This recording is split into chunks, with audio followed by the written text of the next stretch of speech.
right, we're gonna call this meeting to order. We're at Bixby Board of Education regular meeting on Thursday, February 8th, 2024, 6 p.m. Bixby Public Schools Administrative Center at 109 North Armstrong. Call the meeting to order, roll call, and we do have Matt Dotson on his way. I think there's an accident, he got hung up, we're still on traffic, so he will be a little late. So, Amanda? Here. Julie? Here. Tristy? Here. And Chair's here. All right, Pledge of Allegiance. We're here. All right.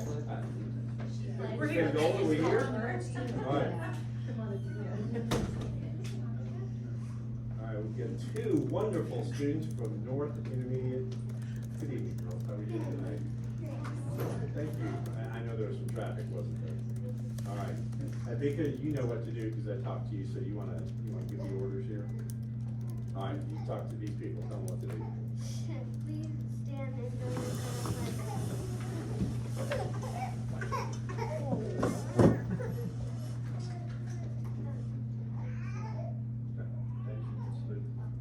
Attention salute pledge. Allegiance to the flag of the United States of America and to the republic for which it stands, one nation, under God, indivisible, with liberty and justice for all. Want to lead us in the Oklahoma pledge? It's over here. Please remain standing for the Oklahoma flag. Attention salute pledge. I salute the flag of the state of Oklahoma. Its symbols of peace unite all people. Wonderful job.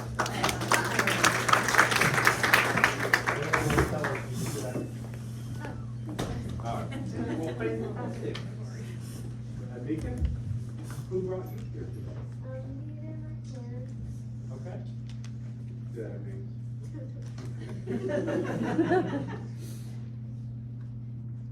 No? What's your dad? Jagdish. Okay. Your mom's name is? Joyce. Okay, fantastic. Thank you folks for bringing her out today. These are my parents. That's my mom. Her name's Crazy. That's my dad. His name's Justin. All right, awesome. Thank you both for Thank coming you. out here. Don't leave yet. You're not that easy. What grade are you in? Fifth grade? Okay. Who's your favorite principal at North Intermediate?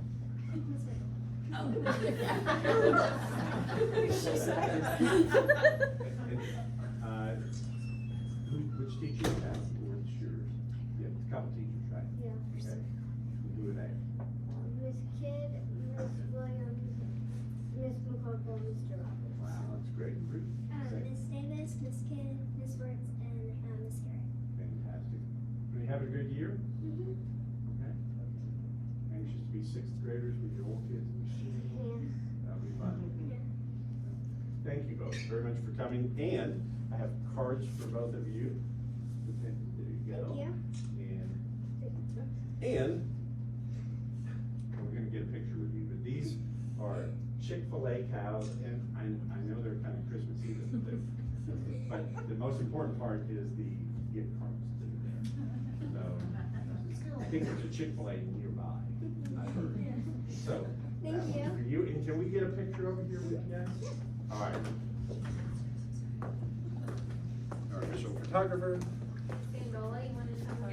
Oh, I don't want to be in the picture. I do want to take a picture, but I don't want to. Very much. All right. Mommy, you can come up. Got it. Wait for mom, hold on.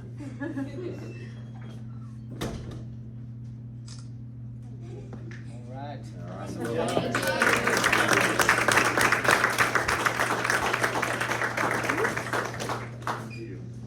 All right, I would like to make just a quick note that Matt Dotson has arrived 6:04. Hi, Mr. Dodson. Hey. Good evening. All right, moving on. Two, board reports to the board, 2.1, special recognition. All right, our first recognition today, we get some, there they are over there, our Spartan Spirit Award. And I think our SROs have always been an integral part, oh, we got our picture up there. Integral part of our safety and security here in Bixby. They are full full-fledged Bixby police officers, as you know, but they serve our school district during the school year. And gentlemen, I can just tell you, you've done a fantastic job. And all I hear from our principals is how supported they feel, and that you're always there when they need you. And that's a great, it's very reassuring as a school administrator to know that they have you behind them. And your communication is fantastic, but I'm going to let Jamie say a few things too, but Corporal Contact, he kind of oversees our SROs from the police department. So if you want to say a few things as well, and you guys can kind of come over here so we can see you. Well, I would like to start with Corporal Contact. It has just been a pleasure to partner with him, and just the communication with the Bixby Police Department has just been phenomenal this year. And I appreciate that he always reaches out and is available night or day. We text and he's just here to support all of us, and I truly appreciate that. But for the SROs, I want just to read a few of the phrases that principals wrote back to me, which they've heard about these four gentlemen. Grateful for them, always willing to help, consistent, reliable, professional. They love you guys. Quick to respond, visual in their buildings, impressive, wonderful. So our principals get to weigh in on just in case there's something we need to adjust, and we're always trying to strive and to do better, and they partnered with us with that kind of mindset. And so when I reach out and say, how are things going, these are some of the things that I've gotten back this year. And I think one of the things that really hits home for me is just the relationships that they've built. And it is with our administration and our teachers, but more importantly, it's with our students. And they are making a difference every single day in our district. And I could not be more proud to work with them. So thank you for all you do.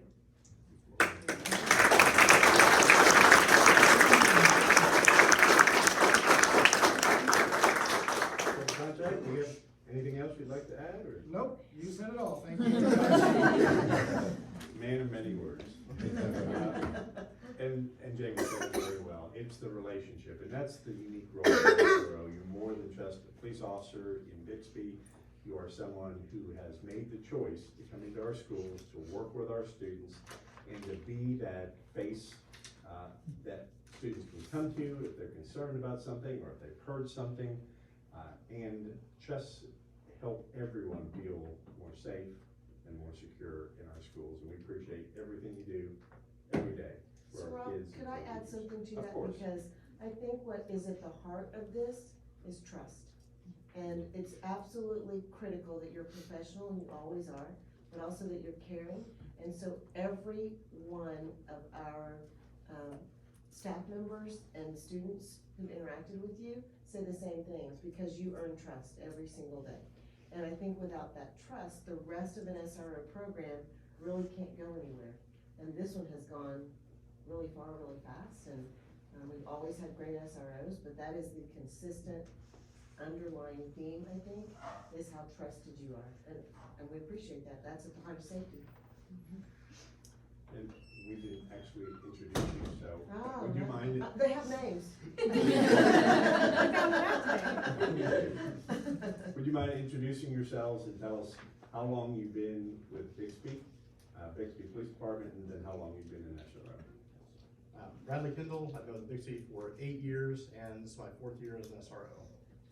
Officer Jennings, 3 years, SRO, half of a year. Spartan graduate, right? And also Spartan graduate, so. Nathan Jones, 8 years with Bixby. This is my 3rd year with the schools.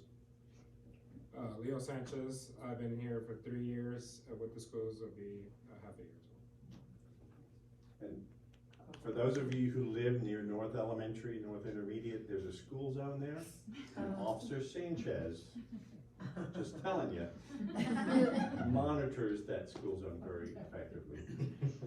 He did confess to me today that he's given more warnings recently than he ever has, so I told him his heart's grown 3 sizes.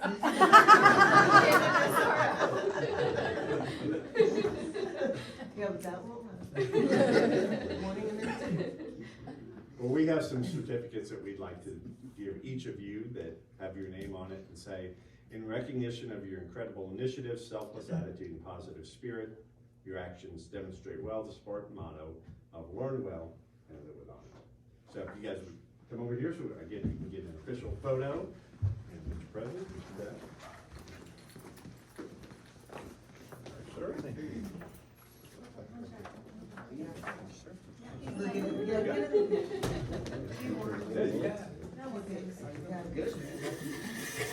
You guys took up a little more space in our fifth graders.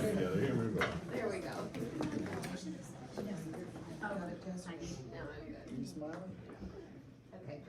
Are we, did you say, are we smiling? We're smiling. Look at me, or what? How's my smile? adjust. Mean mode, Thank right you, on. guys.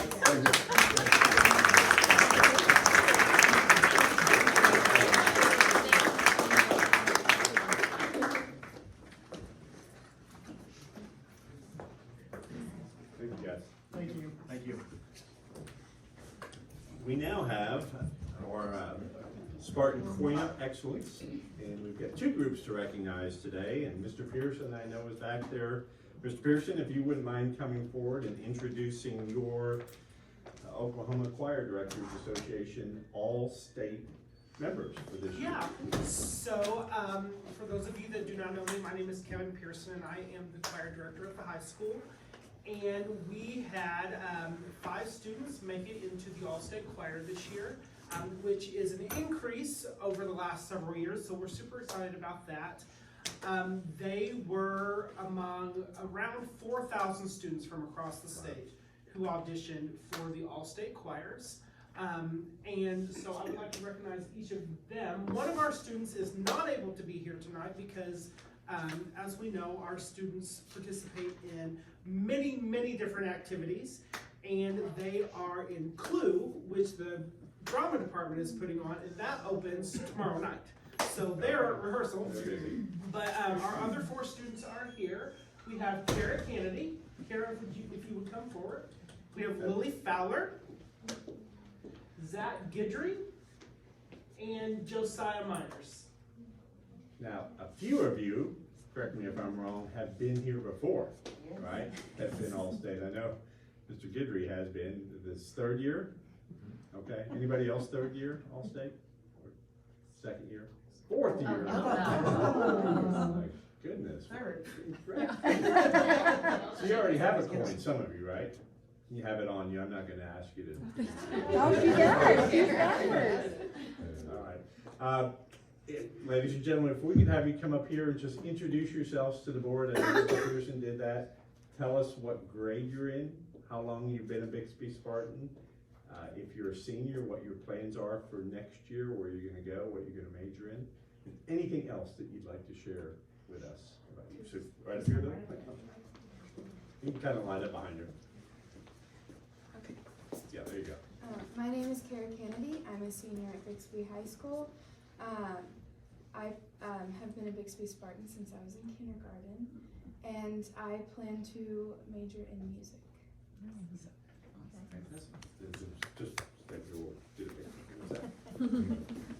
I'm Lily Fowler. I'm a junior this year. I've been in choir since I was in 5th grade. I've been with Mr. Pearson since I was a freshman. I didn't do choir my 7th grade year, but it's been a long, 7 years of choir with a minor break. And I love doing all the honors choirs. I'm going to nationals in March, and that's me. Thank you. Hi, I'm Zach Guidry. I'm a sophomore, and as I said, I've been doing All-State for 3 years now. The previous 2 years it was junior high because 8th and 9th grade, but now it's my first year in high school All-State, and that's about it. So you're going to go for 5 by the time you're done, right? I hope so. I'm Josiah Myers. I'm a junior in high school. I've been with Bixby for 6 years, and this is my 3rd year with Mr. Pearson. And this is my 1st year at All-State. Congratulations to all of you. All right.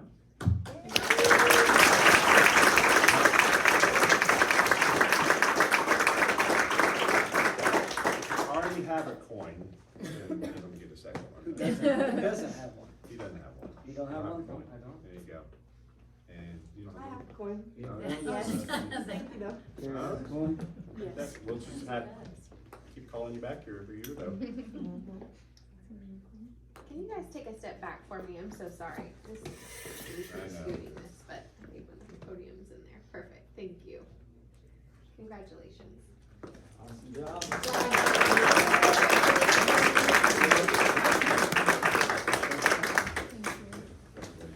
And Kara's mom was a music teacher for our school. I know. A And her very dad- talented family. Yeah, her dad's a worship director at New Beginning Church, so she comes by in Nashville.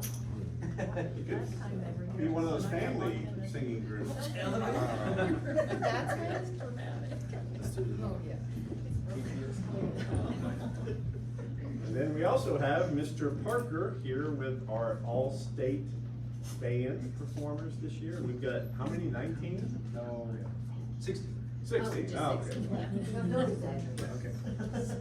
So, yes, my name is Jeremy Parker. Thank you for having us here and recognizing our students. We have several of the students that were selected for the all-state bands and orchestras here tonight. Some of them couldn't be here, but we have 11 or 12 of them here tonight, and I'm gonna let them introduce themselves. But I just wanna say, on behalf of all the staff and with the band department, we're just super proud of these kids. They put in so many hours rehearsing and practicing on their own, and they're just amazing students. They're a little surprised because I never compliment them. So they're amazing. They're really great people, and we had to run them out of the band room at like 5:30, 6 o'clock because they're still practicing. And you would think they don't have any other classes because they're just always in the band room practicing. I know they have English.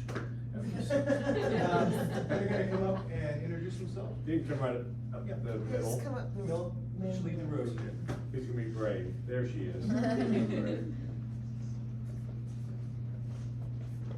it hot in here? Yeah. My name is Camila Garcet Silva. I'm a senior this year at Bixby High School. I got to Bixby High School in 8th grade, and I was doing band at Union before that, but I continued to do band whenever I got to Bixby. I made first alternate on piccolo, which is a tiny little flute, and yeah. What are you gonna do next year? I plan on going to OU and majoring in chemical engineering with a minor in either music or math. I don't know yet. We'll see. That's where you can need chemical engineering. Probably music. My name is Denise Andros. I'm a junior in high school and I play clarinet. I made 20th chair symphonic band and I'm unsure about my college plans. Great. Congratulations. My name is Lamita. I'm a senior. I've been here since 3rd grade. I made 7th chair in the symphonic band. Next year I'm gonna go to TU and study anesthesia. What instrument? I'm sorry. My name is Anna Gresham. I'm a senior. I've been at Bixby since 5th grade. I made 8th chair symphonic band. And next year I'm going to go to the University of Kansas and study nursing with a minor in music. My name's Kristen Dang. I've been at Bixby since pre-K and I play clarinet. I made 7th chair in the symphonic band. And I'm a junior. My name is Josiah Morris. I'm a junior. I've been at Bixby since pre-K, and I made 9th chair trumpet in the symphonic band. I'm Cole Self. I've been at Bixby since pre-K, and I made first chair orchestra for French horn this year. Former first team. It's just. Yeah, I've got two. So. My name is Zach Adams. I play trombone. I'm a junior in high school. I made first chair wind symphony this year. That is the first team. My name is Reese Marcus. I played trombone. I'm a sophomore and I made first year symphonic. My name is Tone Wall. I'm a senior. I've been going to Bixby since pre-K. I made 2nd chair wind symphony this year, and I'm planning on studying computer science with a minor in music at OU. My name's Joe McKinney. I'm a sophomore at Bixby High School, and I've been at Bixby since 4th grade. I play trombone, and I made 5th chair wind symphony. Some of you, who was your favorite first grade teacher? Ms. Fryer? Good answer, Peter. Yeah, we'll come up here. How many of you have points? None of you? Okay. All right. If you have one already, then just tell Mr. Chief when he comes by. All right.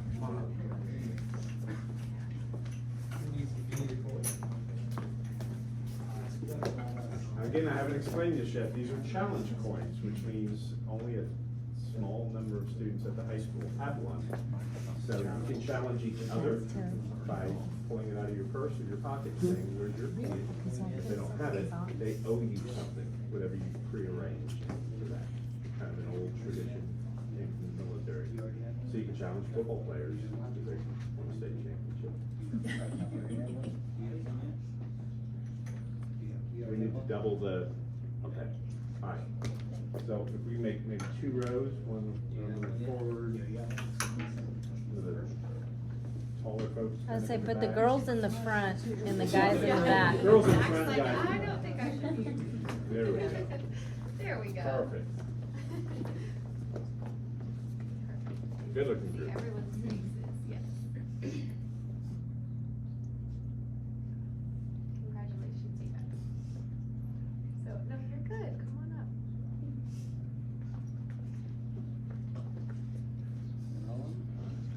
Back in the back. There's yours. You do video, right?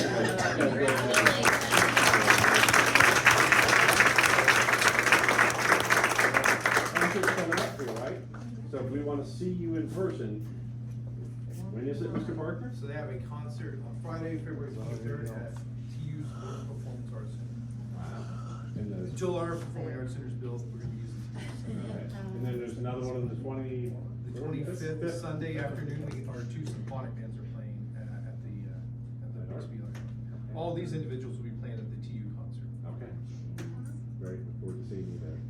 All right, congratulations.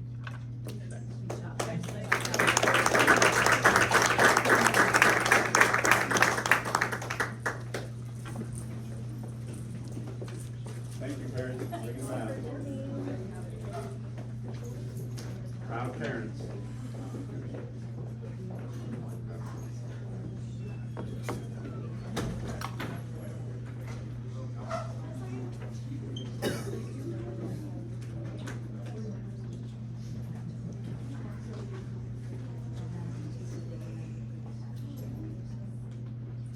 Hopefully the traffic going the other way is better.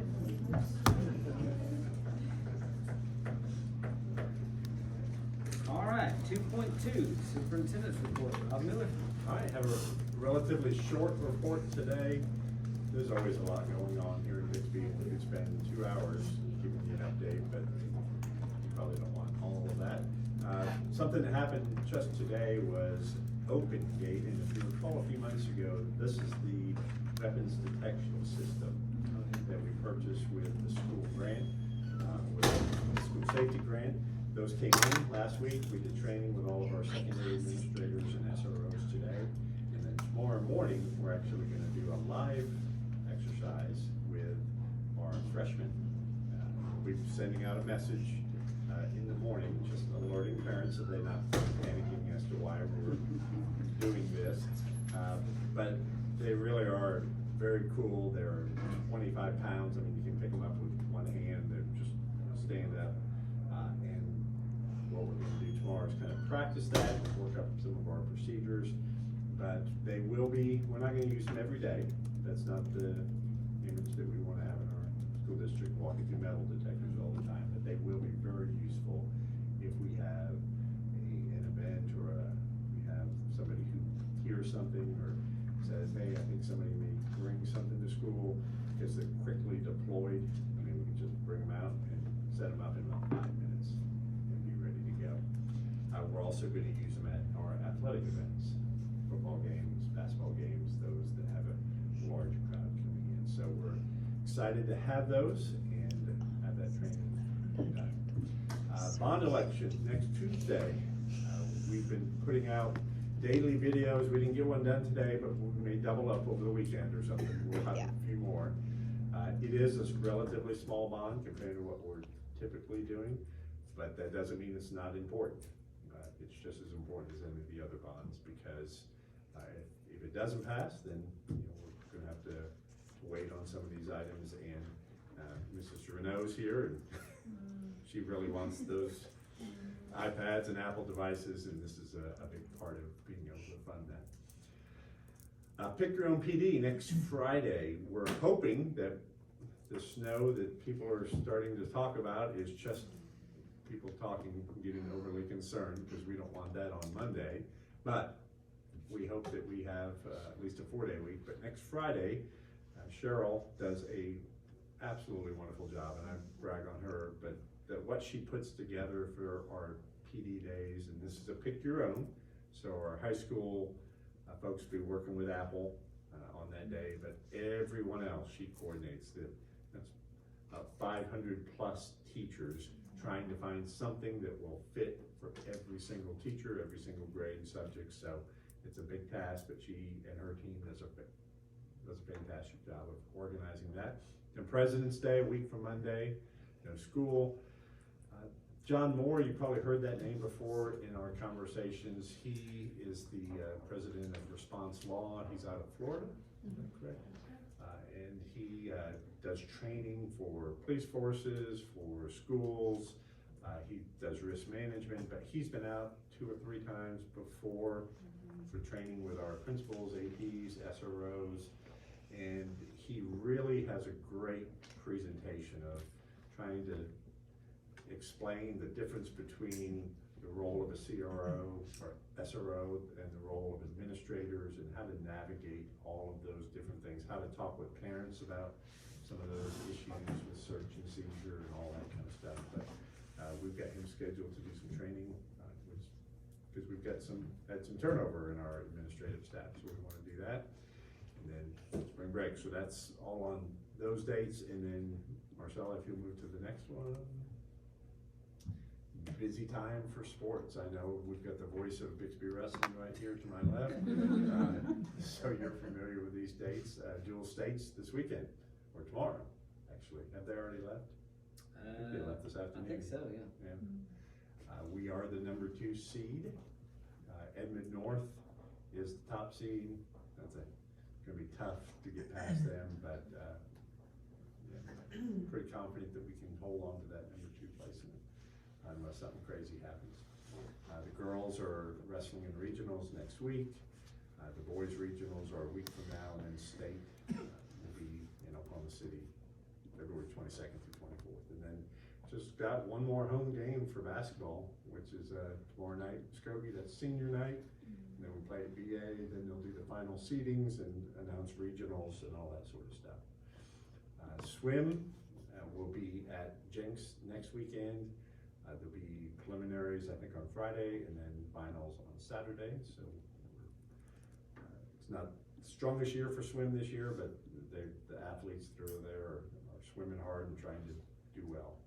And then baseball, softball, and soccer, believe it or not, are starting next week with scrimmages and games. It just kind of rolls right into the next season. That was the last one. As some of you parents know, the seasons just kind of roll right into the next. There's not much of a break. That's really all I have for my report today, unless you have some specific questions. Any questions? All right, moving on. 2.3, Teaching and Learning Report. Ms. Wilkinson.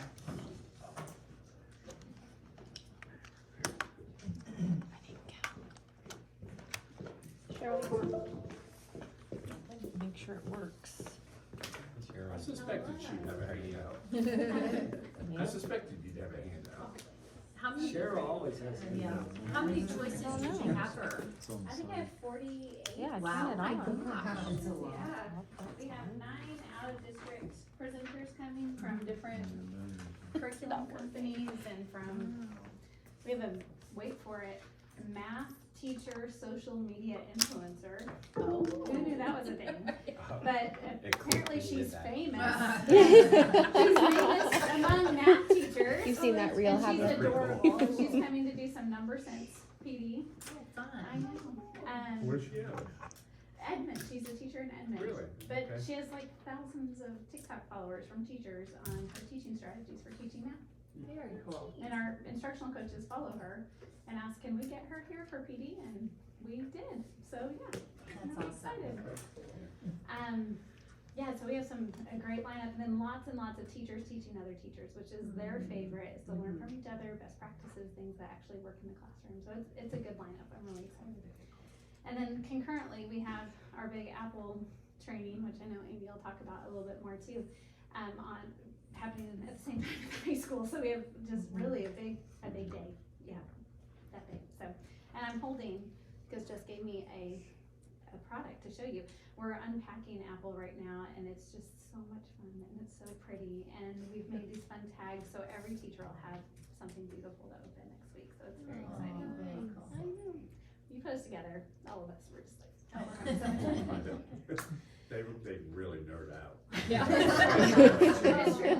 We get very excited about very small things. Yes. So, it's true.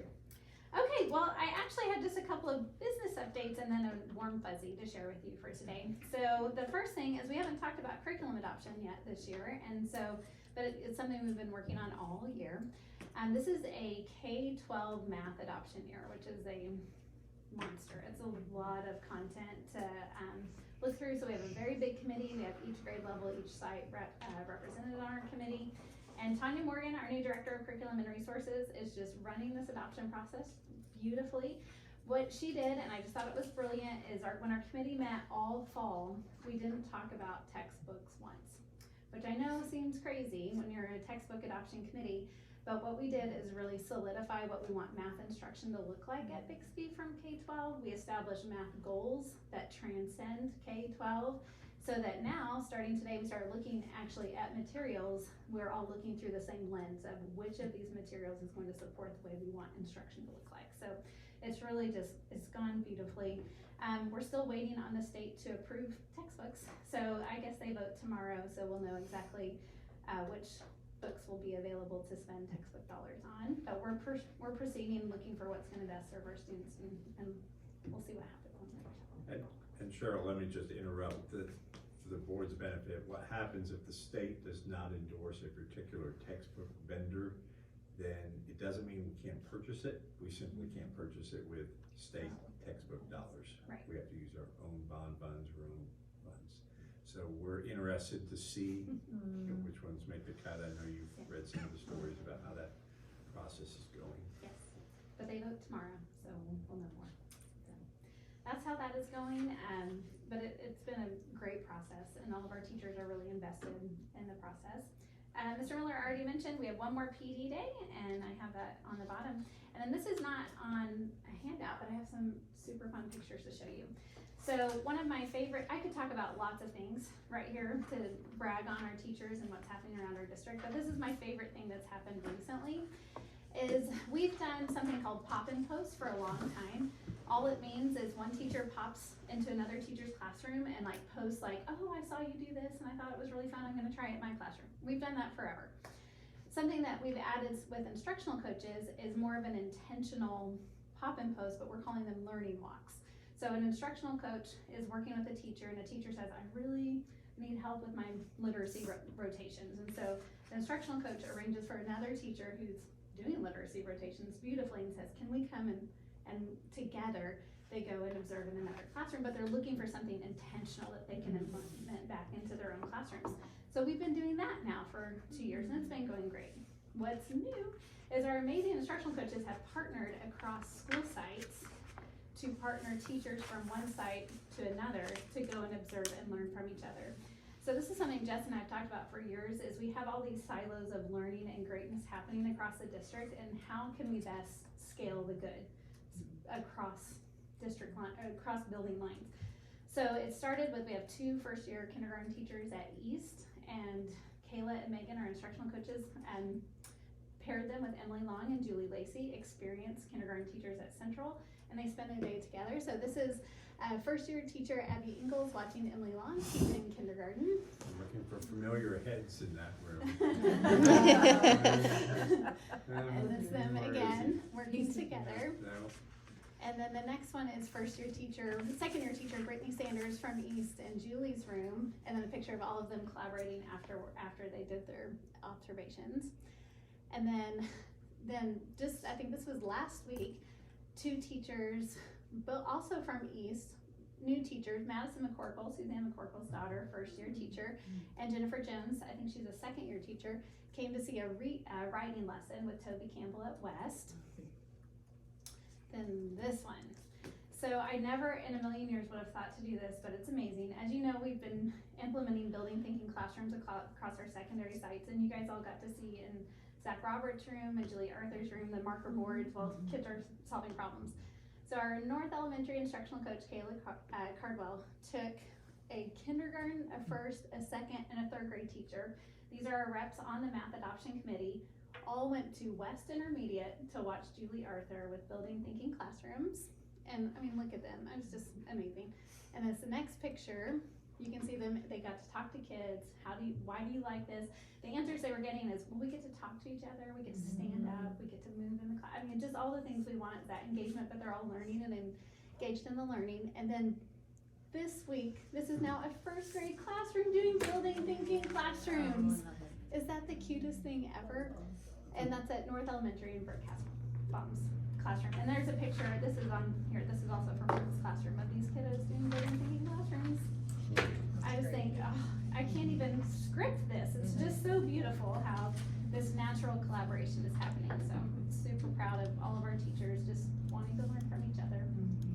My favorite was seeing their little tin frames, like the little manipulatives, in place of where we're used to seeing like an algebra equation, but it was the same concept, and it was really cute. Yes, it's so cute. I have lots more. I could keep talking all day, but that's probably enough for one bite for today. Thank you. All right, 2.4, facilities and operations. My object lesson. Mr. Hayes. Oh shoot, I just closed it. Oh, he has something warm and fuzzy to share. Yeah, my First assembly meeting. But we'll give it a try. How do you get it back? So, as you know, we have a lot of projects going on, 1 or 2 Command construction Shift things T will bring your tab. In fact, so many, Control I actually Shift T. left one off of this. So that was East Intermediate Gym. Right now, it's just a lot of dirt moving from here to there, so. This is a picture of the admin building, or what's going to be the admin building. You see they're getting the rebar and everything set. The pour for the slab is actually tomorrow morning, so if you're coming towards campus, be prepared for that. It shouldn't cause too much of a delay or hang-ups, but we'll see. This is over at HOTS, some of the dirt work they're doing. They're finishing up the building pad. They're starting to dig footings for that, so it won't be long until the footings are down, and then we'll be looking at pouring a slab for that as well. This is inside the area of the existing building where some of the framing's going up for the rearrangement and the things going on in that area. That's still there right now. This is downstairs of that. And then that is in the high school. Looking in from the hallway to some of the classes, they're getting sheetrock now. I took a lot of pictures, and then when I went to put them on, I looked at them all, I was like, these all look exactly the same. So we kind of toned it down, so there's only so many pictures of sheetrock. That's one of the storm shutters that are in all over the windows and doors of the downstairs area that are the shelter areas. There's more of that fabulous sheetrock. They're inside the classroom. And you can see that little corner over there. I think that's going to be one of the meeting rooms, and then you can see some of the offices behind that the teachers will have. There's the learning stairs taking shape. And there's some more of the little teacher offices that they'll have, their individualized offices. And there's the north side of the building and the west side of the building, the main entrance. If you look close, there's some lines going across. They're doing the furring for the panels that are going to be going up pretty soon, as soon as they can get those here. Now this is the most exciting. These are the footings for my maintenance building. So we actually have things happening over there, so we got to catch up. Is that going on the other side of the bus barn? Yes, more towards the main building. Yeah. And there's from Mingo. You can see they're forming up right now. The plumbers are finishing off, getting ready for that pour. That pour will be Tuesday morning, starting at about 3 a.m. to about 2. It's a large pad, so. When do we start going vertical with that? I have to check. They usually like to let that concrete sit for a couple of weeks before they start putting the steel on it, so I don't have that exact date. He's got a little bit out of order. This is a drone image if you guys would want to watch it, if you've got time. I don't think it lasts very long. This is actually a little bit behind, so you can see that some of that brickwork is missing here. You can see some of the lightweight concrete's there. They have finished that now, and we'll start next week putting on the TPO roof over that. Just kind of gives you a pretty good view. Are we, it's been asked of me, are we connecting the old and the new with like a covered patio or covered sidewalk, or? From the existing, yeah, Yeah. to the new? Yeah, I just didn't know, somebody had asked me and I was like, I think so, but I'm sure they'll be connected somehow. Well, that whole back area on that east side will be kind of a plaza area. There'll be Green space. Space and tables. It's a large area. Building is massive. So you can see a lot of work going on the interior of that. So. I'm gonna go ahead and pass it. It's taking shape, yes, yeah. We may schedule another opportunity for the board to walk through, maybe when it warms up, maybe in April, so you can kind of get us. That's the last one. There's a lot planned for the summer, the parking lots and all that stuff will be, trying to get all of that done during the summer. So that the new school starts. What'd you say it was control? Well, mine's Command looking Shift at T, the but you don't have Command. Late fall, So, November, December. oh, Command is Mike Alt. just reminded me, we also have Alt. PO What now. was it? where Alt Shift. The smell in the science Come back. building, we have a project in place now to replace one of the units that we believe is causing most of that problem. So we're gonna get that switched out and see if the smell goes away. There's a possibility there could be some small lingering areas on some other units, but this will let us know for sure that we're on the right track. We know that this unit is the one that kicks on, and you can instantly notice that smell. It's very prevalent with this one. Some of the other ones, you really couldn't. You could get down there on the equipment and maybe get a little bit of a whiff with it, but it doesn't seem to be going out into the rooms like this one is. But as we replace this one, if we notice it in any other places, we know what to do and how to get rid of it at this point. So hopefully.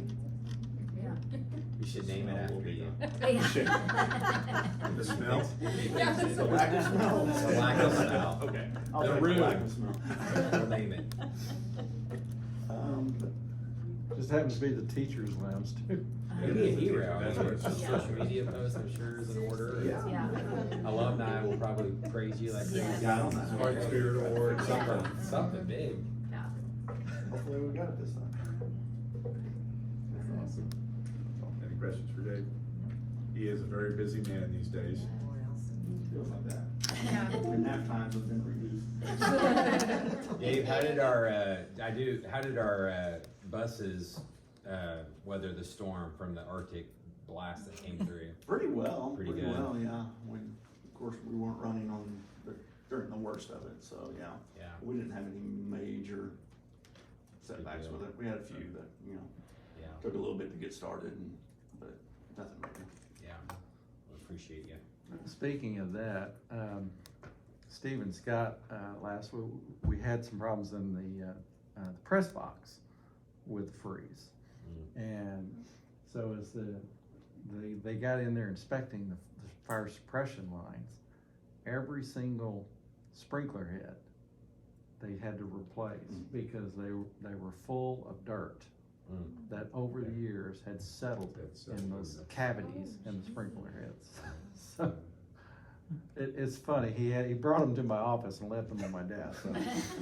And but every single one of them had dirt in them that had caked in there. So From interesting. water. Yeah. We have good water. So. All right, 2.5, financial operations report, Mike Anthony. Well, no significant issues came up this past month, whether it's funding or expenditures. As you can see, this is the time of year where we start getting our money in, so our balances revert where we are greater. Have not gotten the February collections in, so I can't tell you where the ad valorem is standing right now. We're still up 8% from the January collections. I wanted to point out a couple of things on the balance sheet, just so you see these bond balances, where we are with the cash standpoint. There's some encumbrances already in there, but we still have, funds available. That's bond 35. That's part of that residual money that we will be using for the construction on all the projects we've got going along with the lease. Same with bond 38. That's a general purpose bond. That's still has some annual money, but still has some in it for residual money for construction or side projects that we need to resume.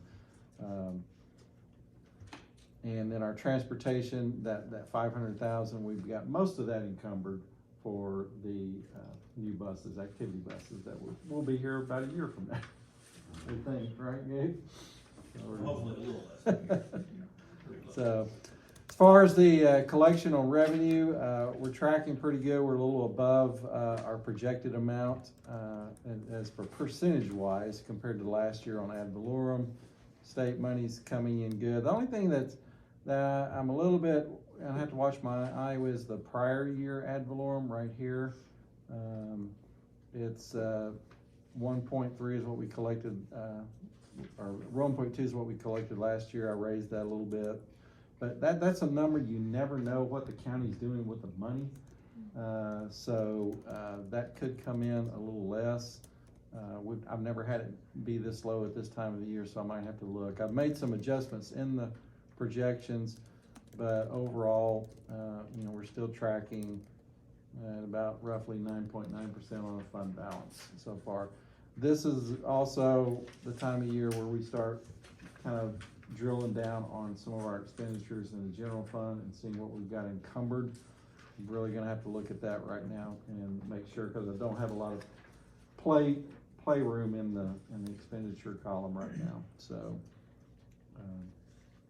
let's see, one change I've made in this building fund is I had put initially in here about $450 to expend on the maintenance building. I've reduced that a little bit just because I'm trying to force some of that into the bond. Really don't have a choice, just some of the things that have come up in the building fund that we have to pay out of there. And I don't want to drain that any faster than it has to be until we can, kind of get it replenished a little bit. So I'm trying to manage that maintenance building out of different funds. This has been a unique situation because I've never had this many pools of money with this many projects going on. I've got 2 bond funds in the lease and then our admin lease. So I'm just trying to play everything where I can with it. So child nutrition, if you remember last month, we had an issue, not us, it's doing the federal claims for January. They have not come in yet for this month. So that number is the same as last month. So this number is a little bit lower than what it probably would be because the federal money did not come in yet for that particular month. Outside of that, everything is tracking pretty good. So hopefully that our expenditures and revenue will stay steady where we, are able to get that 9.5% to 10% fund balance at the end of the year. That's what we're shooting for. Any questions? Anybody have any questions? No? We did get our first red bud payment. We did get the first red bud. That is in here right there, 373,000. So we'll get the rest of it at the end of the year. Thanks, Mike. All right, 3, comments from public? None. Moving on to 4, general consent. Yeah, let's do that. Okay, general consent agenda, discussion and possible board action to approve Consent agenda item 1 through 13, these items may be approved by one board motion unless any board member desires to have a separate vote on any or all of these items. I make a motion we approve items 4.1 through 4.13. Second. Discussion. They don't have any specific notes, a couple out-of-state trips and. Any questions, anything you want me to see? All right, call for a vote. Matt? Aye. Amanda? Aye. Julie? Aye. Christie? Aye. Chair votes aye. We jump to, just because I don't want to keep Amy here all night, 7.3. All right, we're going to go from 4 to 7.3. 7.3, discussion and possible board action to approve a contract with Aero IT, is that right? Arrow IT. Solutions for services and or products related to E-rate for 2024 in the amount of $584,694.41, half being paid by the district and half by E-rate. I'll make a motion to approve 7.3. Second. Discussion. Of all the programs managed by the federal government, E-rate has to be the most complicated, so obviously. It is. We work with a consultant in order to help us manage that funding. Amy, in terms of how this gets processed through you, you're really our district expert. Oh, I'm not expert. Yes, you are. We are a district expert, yes. In E-rate, is there anything you'd like to clarify or fill in on this particular contract? I think truly this is, E-rate is all our internet funding. So it's broken up into category 1, which is our basic internet service, and category 2, which is rebuilding our infrastructure. And that is just something that we haven't taken care of in a really long time to keep it up to date. And this is the biggest project that we've tackled since I've taken over 5 years ago. And it'll completely update our Wi-Fi here at the school. So we're really, it's a big deal. It's a big deal. And with the Apple initiatives that are coming and all of the mobile devices, it is just an incredible just change in our foundation, so we're excited about it. So have you shared the difference? Because right now we're at 1 gig or? Yes, so right now our current internet is 1 gig. So I know that sounds like, what's the big deal? But it's going from 1 gig to 10 gigs. And a lot of our Wi-Fi was originally set up in 2017. And during that time, we had about 1,500 Chromebooks. And now we have over 10,000 Chromebooks and iPads, and we've never updated our Wi-Fi in all of that time. So when you hear of all of the really innovative things that Cheryl's team puts together, all of those teachers connect all those Chromebooks in a classroom, and they wait, and they wait, and they wait. And there's really not a lot we can do about it. So we are jumping to 10 times faster internet service in July, as long as all this goes well. Now, is this with It's exciting. Is this with a different company than what we The have? Aero IT, the way E-rate will work is we do have to send that out to bid, and this company had actually been a contractor that started his own business that had helped me during a crisis here at the school, and had always been in contact. So he had helped in a very urgent situation, and his company actually won the bid from some of the vendors that we've used for a really long time. So we're really excited to get to help partner with them. And so E-rate pays half, the district pays half? Yes. Okay, so it's just split, okay. Yes. Do we need to specify the amount the district's paying on this? No. Call for a vote. No, it's stated. Because it's stated that way. I'm not mentioning that E-rate percentage on how. The E-rate percentage that we're currently under is 50%, and the way that is determined is on our free and reduced lunch rate. And our free and reduced lunch rate is probably right around 20% right now, and they have a calculation that they use to kind of adjust that, and so our district hits 50% subsidy for our parts of the project. Any other questions? No. All right, call for a vote. Matt? Aye. Amanda? Aye. Julie? Aye. Christie? I did it again. Chair votes aye. I just closed it again. All right, we're going to, On 7.4. We get that you one. going? All right. 7.4, we get that. 7.4, discussion and possible board action to approve a contract with BTC Broadband for fiber optic internet for Bixby North Elementary, North Intermediate, Central Elementary, Central Intermediate, and Bixby High School. I make a motion we approve 7.4. Second. Discussion. There it goes.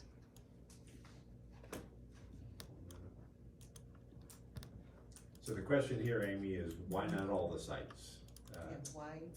for this? There. So the way that our, E-rate this is category 1, so it's actually our internet service. And the way that it works is, over the years, we had gone into different buildings at different times. So we're actually on 3 different bidding timelines. And so this is just the one package that we had sent out to bid this year. I think that says on there somewhere here, Probably because back then, which year it is. NE entered the bill too, so they got a their own. Right, and I think we started actually with the middle school and east, and then we added 5 other sites, and then we added west, so those are our 3 different. Are they already on fiber optic? West? All of the sites are, yes, yeah. But they're just on a different contract that gets renewed, so these sites are on this year's, And we have this on here every year, it's been on here before. but it's just different sites. And they're all with BTC Broadband? Yes. Are there, Do there's what? no other options, are there, in this area, south side? There aren't many options. We usually have about 5 companies bid for this contract, and they are hands down They have the infrastructure. our best option. Thank you. Any questions? Call for a vote, Matt? Aye. Amanda? Aye. Julie? Aye. Christie? Aye. Chair votes aye. Good, just keep going, Yeah. because we have Wes down there, and Yep. Wes is here to answer some questions for us too. 7.5, discussion and possible board action to approve change policy 2108, open transfer policy. I make a motion we approve 7.5. Second. All right, members of the board, this is, again, one of our favorite policies in Which one do I? 3105 and several others that you said, did we just do this? And the answer is yes, we just approved changes to this one. But this is the open transfer policy that was adjusted a couple years ago with new legislation. Am I And, opening that first one or the 2108? 2108. And so what we have to do every 3 months is bring to you our recommendations for capacity limits. And we have made some changes to this, because again, the spirit and intent of the law is to open up open transfers in the state of Oklahoma, but it also gives districts the ability to say, we're a fast-growing district and we've got to keep control of that so that we can set capacity. We're not changing any of our elementary numbers because that 20 is a good number. Also, if you accept an open transfer, that open transfer stays. And so then if you have growth after, then it can really impact you. So we took a look, and Jamie has done most of the lifting on this, working with the high school and the 9th grade center about what are some more realistic numbers. 500 is where it's been for the past year and a half or so, but none of our classes are anywhere near 500 other than our seniors about 520. So these are new recommendations. They give us a little bit of room in that 11th and 12th grade, and that 10th grade, but our numbers are very close to that. But it does give us a small number, less than a dozen, I believe, of potential open transfers. And so we've looked at our current enrollment at the high school, our course sizes, to make sure that we could absorb this. But Jamie, do you want to share any more, and then we'll transition and talk about virtual? Yeah, I was, we were gonna pull the numbers to tell you, but I don't remember them off the top of my head. Like 563. Yeah, I think, or there's just a 10. few in each of those grade levels, a handful. Lydia's gonna look them up because we have. We have 12 spots open at 10. That's what I was looking for. 8 spots open at 11. 15 spots open at 12. So that gives us a little wiggle room, as kids really want to transition into our district. Of course, we're very popular, and we, as Mr. Miller said, want to adhere to the spirit of the law, and if we have that capability to let kids participate in our amazing school district, we want to be able to give them that opportunity. Do you want me to Right, and their state aid funding does travel with them, so that's. Do you want me to transition then to SCA? Yeah, the board have any questions on just those recommended changes? With the state funding following the student, if they transition halfway through the school year, do half that amount? I mean, how does that work? When do you receive the funding? Is that So they will, October 1, we'll get the funding back again as it. Okay. There's a lag, it's based on our Yeah. first quarter statistical report, our annual statistical So- report, where your average daily membership, and so you, Okay. it's calculated by the system. Yeah. And then I'm gonna ask Wes to come up, but as we meet periodically, and he and I, actually he runs SCA, Spartan Connection Academy, but we do our best to try to support each other, in this school that we have going within our high school. And as we began to talk about after COVID, just where we might land with numbers, we felt like we had just a tiny bit of wiggle room. It has really stayed pretty consistent since COVID, 55, 56, 57. And in that, he has a pretty good idea of what lands on a teacher's plate and how much they can handle. And so I'm gonna let him talk about that. I think in the end, we'll have about 12 spots, but I'm gonna let him talk about his program and how we landed with that number. So, and you all also have a handout I left with you. And Maricela, it's the other. The other one? Yeah. And we did not previously have any language about virtual open transfer, so that's why this is new, and we've invited Wes to come talk about it. You know, I'm excited to be here tonight, know a bunch of y'all's faces, but haven't had the pleasure of addressing y'all. So I am Wes Coleman, been in this position running our virtual school for the last 6 years. That's what I just. Before COVID and through COVID. So, you know, we experienced rapid growth and supported a lot of student needs during that time. And the last real 4 semesters, we've really stabilized and hit that consistent number, as y'all can see on the back of that diagram, where it's a very predictable enrollment pattern. And kind of how we've operated in the past is we've never put numbers on student enrollment. We put numbers on subject enrollment based on how we allocate our teachers' time. So I facilitate our virtual students' learning through certified teachers that we assign the virtual hour in the day. And then if we need an adjustment, you know, double capacity, we typically purchase a planning period. In English, we see a higher number, so we've done that in the past. But when we went to analyze our numbers, we did discover that we were able to support, without changing our model for this semester, about 12 enrollments starting immediately. And then we got in more discussion about what the future looks like. You know, we're building a new high school, introducing some new elective options with our new aviation program coming in, already supporting, you know, our ROTC, band, fine arts, athletics programs.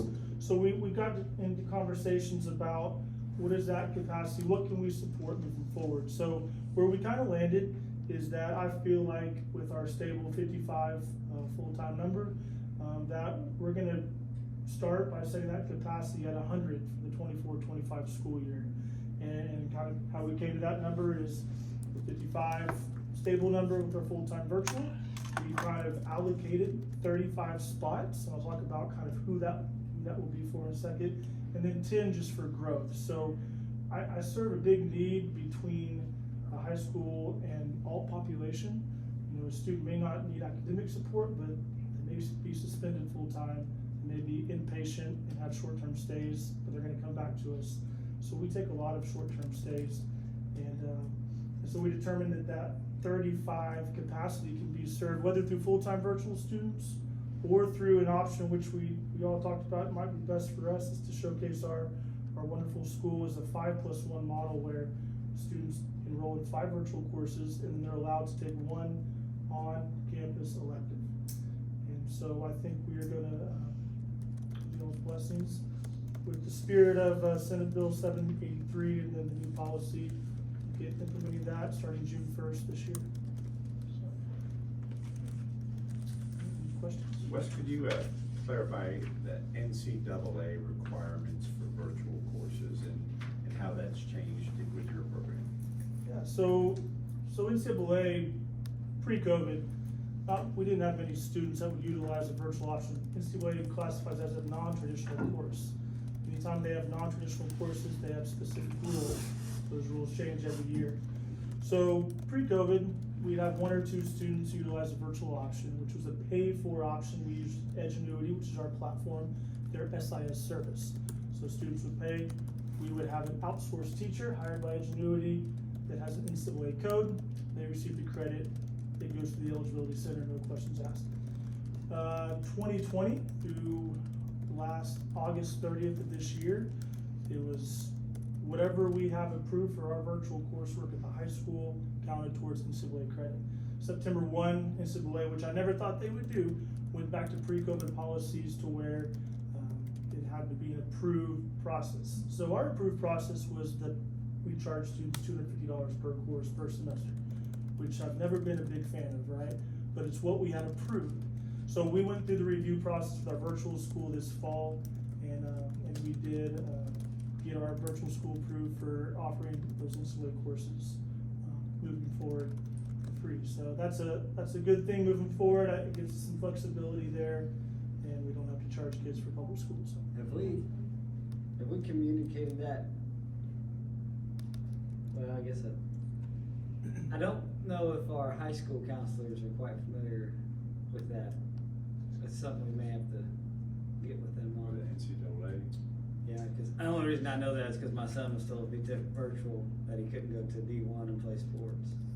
So that has just recently, we've just gone through the whole approval process. So that has been a recent change. So it took, I don't want to overspeak, but I think it took most of the last semester for Wes to jump through the hoops to get NCAA approved. So that's not been an ongoing thing. Gotcha. This is a recent change, and then we had to apply and meet their prove that we would meet their standards.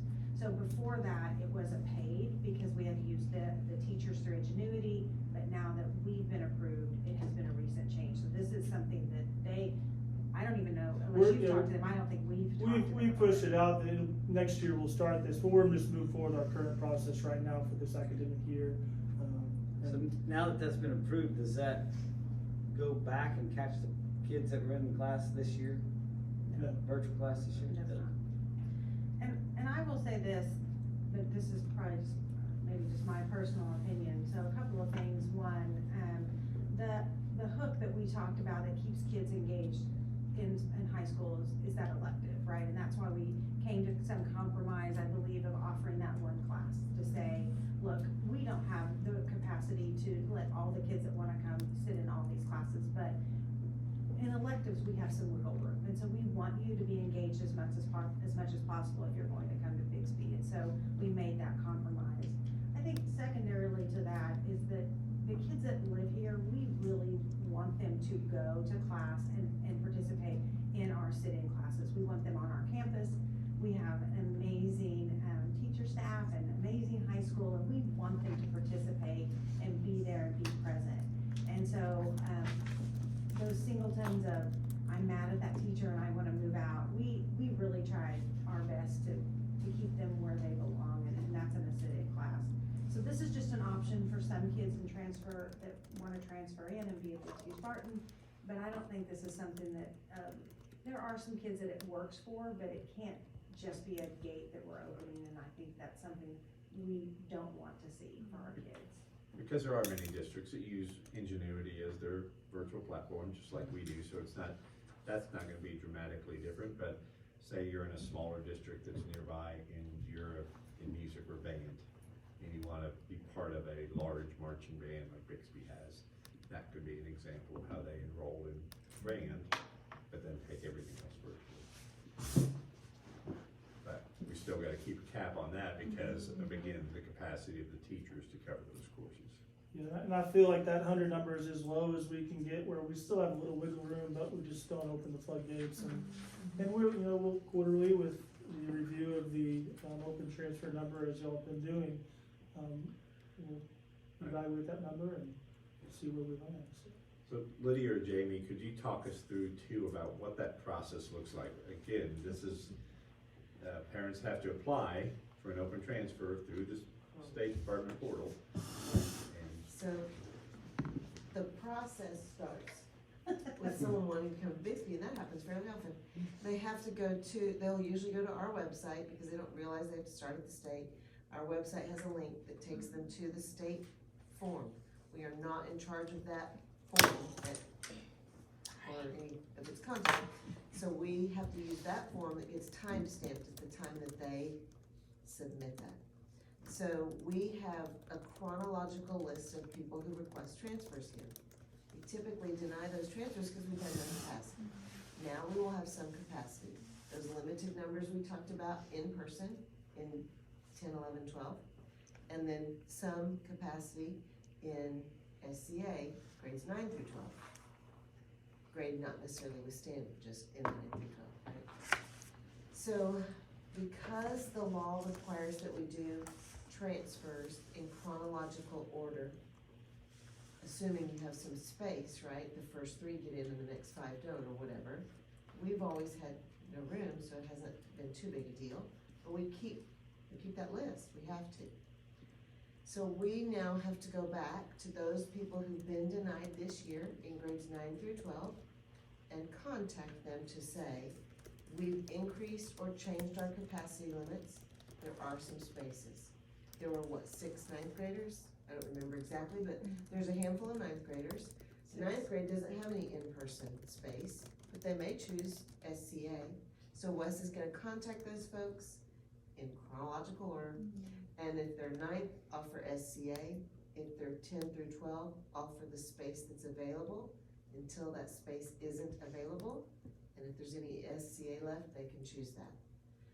And then anybody else who applies after that, if there's still space, great. If there isn't, we're right back where we started, it's okay. So this doesn't, if the board decides to approve this, the old list is still active? Only for this school year. Each school year stays active through that school year. A student who has a transfer is an auto renew unless they have an issue of very specific nature. Chronic absenteeism, discipline issue, or if they were allowed in as an employee's child and the employee quits, then we overrode capacity for them on that employment. And when the employment status no longer applies, neither does the transfer. Those are the only times that a transfer really isn't revoked. So, and my daughter was a good example, different law back then, but still she was an open transfer because I worked here, brought her from where we lived, and so I didn't have to reapply, I wouldn't have to, in this case, reapply every year. It's considered a rollover. So if a ninth grader gets into Spartan Connection Academy, then the next year, they have to stay in Spartan Connection Academy? That is or can correct. they? We've put a process in place that internally, they can request a transfer from Spartan Connection Academy or wherever they can be to whatever other site they wanna go to. That's not common at the high school because we only have one high school. But in this scenario, it would be from high school or sit-in to Spartan Connection and vice versa. Those would be internal district transfers, and we would deny or approve based on our internal capacities that's the wrong word, our internal abilities to serve those children. They will typically stay where they are Maricela, can you go back to 2108? We actually wrote it into the policy you all are voting here. So now the Spartan Connection Academy stuff is in the policy? Has its as well? own, yes. Okay.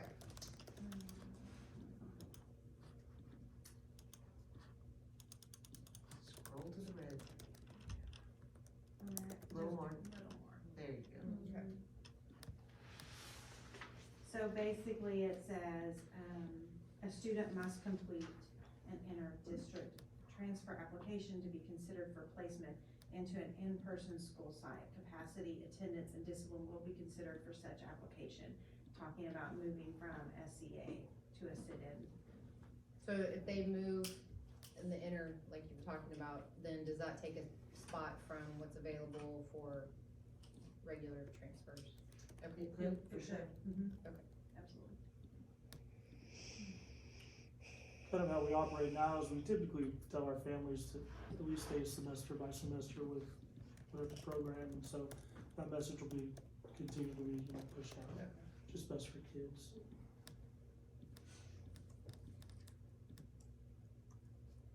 it's a really tricky area of the law, and we've gotta make sure that we've got processes in place to manage that growth, because we know we're getting regular growth, let alone the open transfers. And again, any employee that we hire between now and the start of next year and has a child that they move in will affect that capacity too. So that's why every 3 months we're gonna have to look at that and evaluate where we are.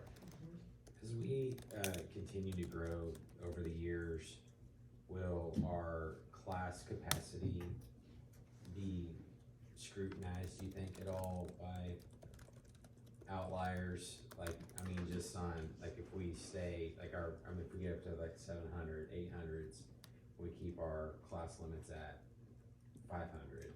Well, I think those will grow, right? That's why over the we're years. recommending now, is because, we don't wanna have a number that's so artificially low that it looks like, oh, they're just not letting playing anybody around. I just don't want that.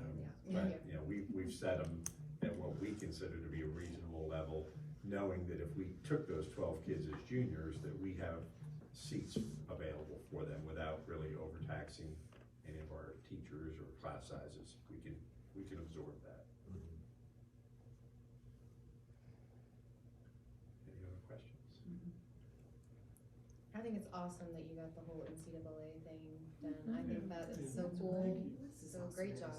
Well, I was gonna say, I know this isn't mentioned, but, Wes has done an outstanding job managing and, keeping kids engaged and his teachers engaged as well. And so I just appreciate the work that he does, because he takes the ball and runs with it, so. He's survived COVID. Yeah, that alone. Wowzers. Thank you. Thank you. Wes. Thank you. All right, we still need to call for a vote. Unless anybody has any final questions. All right, call for a vote.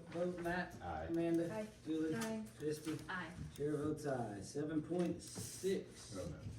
I mean, we can, or you wanna do 7 points? Let's You wanna wrap it up? finish it up. Yeah, Let's do. and then bring it on the 7.6, discussion of possible board action regarding declaring items as surplus to dispose of according to Oklahoma statutes. I make a motion to approve 7.6.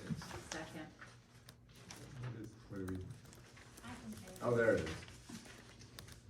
we, ordered 1 year of 6th grade into reading materials when we did adoption for K-5, until we could review 6th grade materials the following year with 6-12.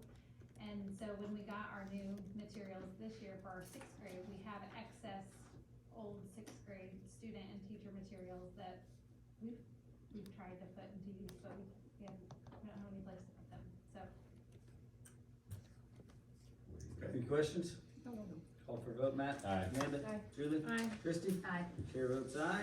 All right, we're gonna go back to 5.5, finance. 5.1, discussion and possible board action regarding a contract with Jenkins and Kemper CPA for 2023-2024 audit and the 2024-2025 fiscal year. I make a motion we approve 5.1. Second. This is just our annual renewal for our auditor contract. Do you see it yet? Next page. Mr. Did I miss it? The price Fees, went up a fees. little bit, that's why. There you go, there you go. Do you, there you go, did you there see you it? go. Oh, there it is. Put your highlighter on that. Okay, so yeah, the price did go up a whopping $150 from the maximum. That's really just the maximum he will charge of up to $14,000. So last year it was $13,850. So Mr. Jenkins does a good job for us and his staff. We enjoy working with them. They're also available to answer questions anytime we need them. So. Yeah, it's been pretty good. Great. Any questions? No.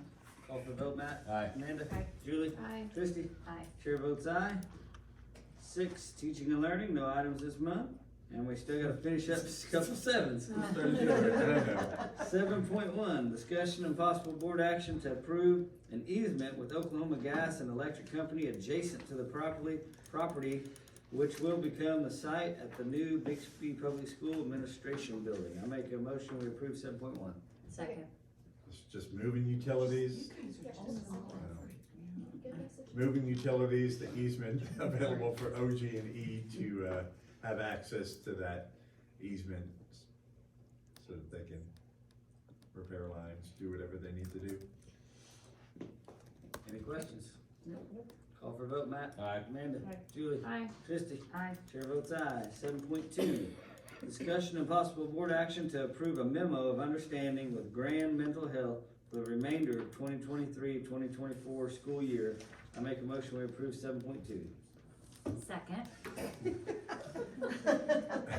Lydia, do you wanna address this one, Sure. please? So Grand Mental Health is a community-approved service provider, and really, and they have a variety of options of services we could utilize. However, we have most of those services in place already, and aren't in need of everything they offer and everything that's already used. We could grow into that, so we left it in there, but specifically, we've been looking for a better way to get our students referred and served when there are drug contracts for them to sign. We have had a referral system with Palmer for decades. I mean, it's been decades. That's who we used when I was at the high school a billion years ago. So that worked for a while. But now, they are not timely, and our kids will take a contract, which reduces a suspension, in order to do this assessment and contact to Palmer, and then Palmer doesn't get to them and they're already back from suspension. So it's really not getting the services to kids that we need to.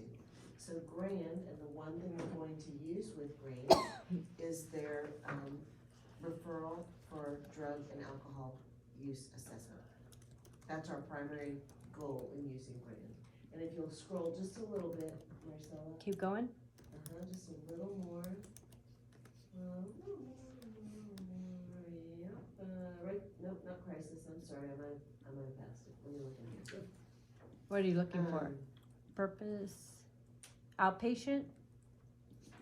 No, yes, outpatient, but it's just for, it's really just the drug referral. And we are gonna actually call, we have a call tomorrow, I believe? Yeah, that we're going to set up a procedure, make sure it works as well for our folks as what we're currently doing, which isn't working well anyway, but it used to work when Palmer could respond. So we're gonna set up, make sure all the details of the system are worked out, but we would like to use them for that referral. Will you, I guess, walk me through what that looks like, so, Sure. you know, student you suspected, So or they? If someone is, in possession or under the influence of drugs or alcohol at a school event, school campus, during school, then that is a suspendable offense.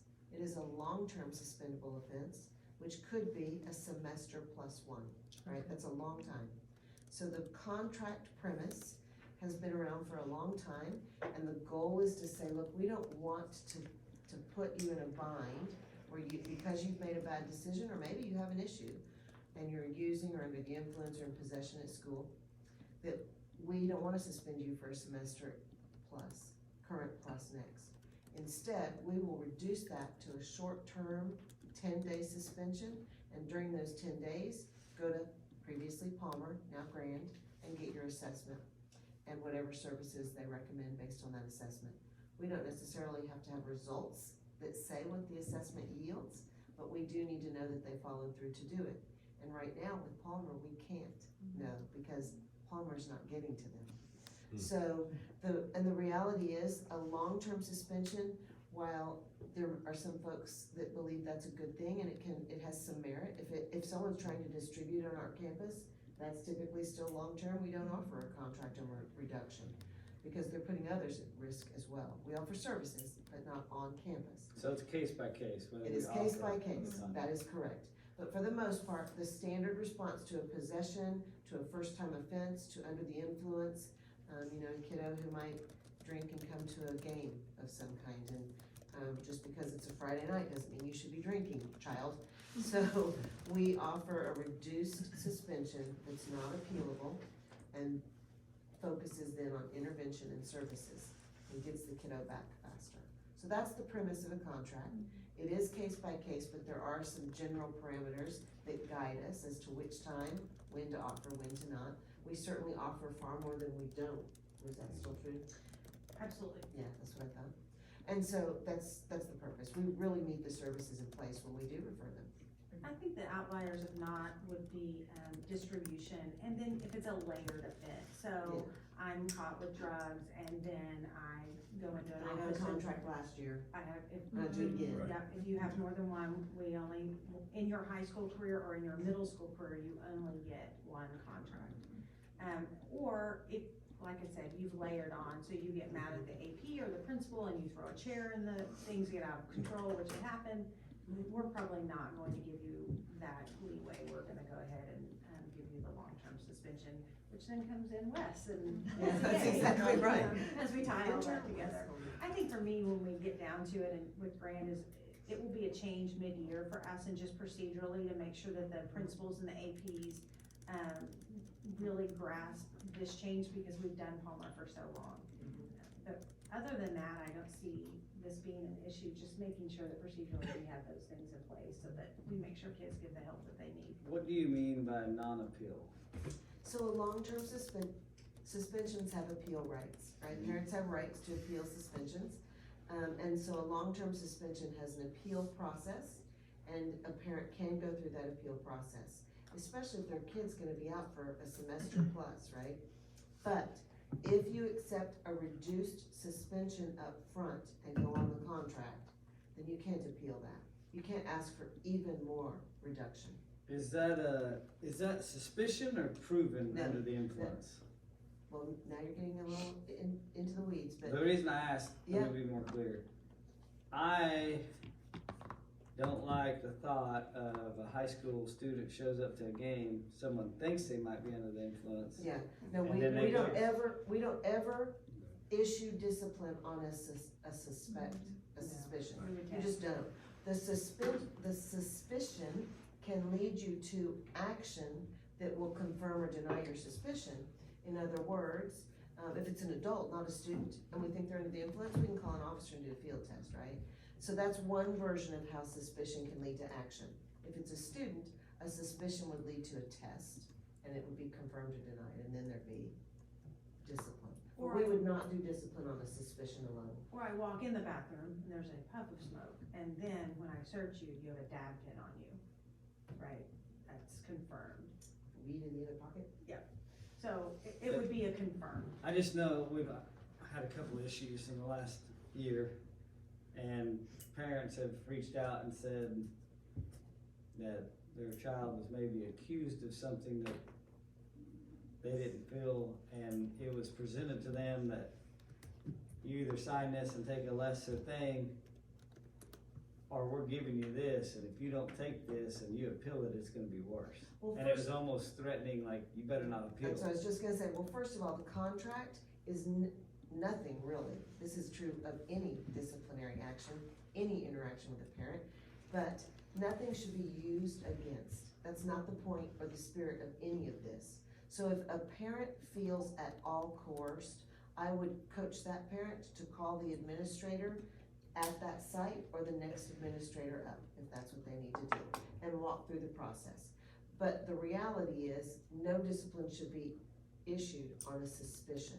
It should be issued on our confirmation or preponderance of evidence, right? Because that is different. There's a whole lot of legal issue about what constitutes a student's guilt, and legally it's a preponderance of evidence. I have had kids, well, we all have had kids that will deny to the bitter end, even though you're holding the positive test result in your hand, and he handed you the cup, and you know, I mean, there are some folks that do that. That's just part of it. But that doesn't mean that's right or wrong. It's based on what the evidence says. And when a child participates in, say, a drug test, and it's their urine, and I sent that straight through the chain of custody to the drug testing lab, and it's positive, then it's okay if he still says it is, and I have a positive test result. Does that make sense? Yeah. But it should never, the contract is not intended ever to coerce anybody into anything, or to try and bargain or finagle. That's not how it works. The whole goal is to say, oh child, this is a concern, and we want you to get what you need. Yeah, I mean, I'm not there, you know, Right. when they give this out, but I know that we have had talks and we'll continue to have talks this is a supportive measure to try to get kids help at the end of the day. Because we really don't want them, we don't want it to be punitive, we would rather them go to counseling and hopefully get some support so this doesn't continue for the rest of their lives. So some real scenarios that I've dealt with as a principal, like this, it's passed around the table. Looks like water, it's not water. Okay, we find out at the end of it, that, oh, he was passing around a bottle that had something that wasn't water. And now we have to go and say, did Tristy take a drink? Julie take a drink? And that's the evidence by which we say you were in possession, because you actually took a swig of this knowing that there's a reason why that bottle's being passed around. And so sometimes you'll have families that will say, well, they didn't know what it was and all that sort of thing. Well, I'm sorry, but that would be a perfect example of. I watched it happen at a high school assembly, and they're up in the bleachers, and the dead giveaway is they each sniffed it. I'm like, hey, you ding dong, right? And so they take a swig, pass it, they take a swig, pass it, oh, take a swig. I mean, it happens. Now, any child in that chain might say, I didn't fill in the blank. I didn't know, I didn't drink it, I didn't swallow, whatever. But the bottom line is, they've been in possession of that, and if they don't wanna be in possession of it, they have to find another way to do that, like, dude, right? And they just don't. But so I do think that it can be gray, but if you have a preponderance of evidence, like you watched it, I'm the witness, and each of them will write a statement about who was in the line and what did what, then that is a preponderance of evidence. Is it so, and in my case, for that particular bottle, we tested it and it was vodka. We just need to make sure we're training our site principals. Absolutely. Well, and I'll say this too. Absolutely. At the end of the day, of course, we don't want drugs or alcohol in our school. We don't want them selling it to each other. We don't want them sharing it. And so I agree with you, Justin. We should be as certain as we possibly can be. And I think they do a really good job with that, and I understand what you've been told, but they've also told me stuff, and then when I know the story, and I think it's a case-by-case basis, but they are doing their level best to keep drugs and alcohol out of the hands of minors and off of our campus, which I think we would all agree is something that we want to happen. Alright, any other questions? No. Call for a vote, Matt? Aye. Amanda? Aye. Julie? Aye. Tristy? Aye. Chair votes aye. Moving on to 8.1, Human Resources, discussion and possible board action to approve the contract addendum with ESS for substitute teaching services for 2023-2024 school year. I make a motion to approve 8.1. Second. I think Matt was fast. Matt, you can. You got it. All right, Ms. Wilson, this is yours. Is there a coin involved? Okay, so this is really just an addendum to correct something that we've been doing but did not rewrite in this year's, it was in the previous year. And what we did was we clarified a difference between a certified sub and a non-certified sub at building level, and a certified sub and non-certified sub in long-term placement. That's really the only change here. Now, you can see they added half day, but you know, it's only half. So it doesn't really need to be there. It's literally exactly half of the fee and half of the day, so that's all that's changed, is that we've added that. I will say this as a sidebar, I was talking to Kristen at ESS today about, some kind of incentive I'd like to explore for our late pickups, because it's our late absences that are killing us. When a teacher doesn't enter until 6 a.m. today, or, you know, at 11:30 last night, it's really hard to get a sub to pick it up. So I'd almost rather on the next addendum have an incentive, an increased pay rate for the late pickup. So, but this time, we're just distinguishing between the certified and non-certified in the building-based long-term. Alright, any questions? Call for a vote, Matt? Aye. Amanda? Aye. Julie? Aye. Tristy? Aye. Chair votes aye. 8.2, discussion and possible board action to approve any resignations submitted after the agenda was posted. There are none. 9, executive session. 9.1, discussion and possible board action to move to executive session to discuss the evaluation of superintendent, and potential purchase of certain real property and confidential communications between the board and its attorney concerning a pending legal claim against district. Against the district. I make a motion we approve 9.1. Second. Call for a vote, Matt. Aye. Amanda. Aye. Julie. Aye. Christie. Aye. Chair votes aye.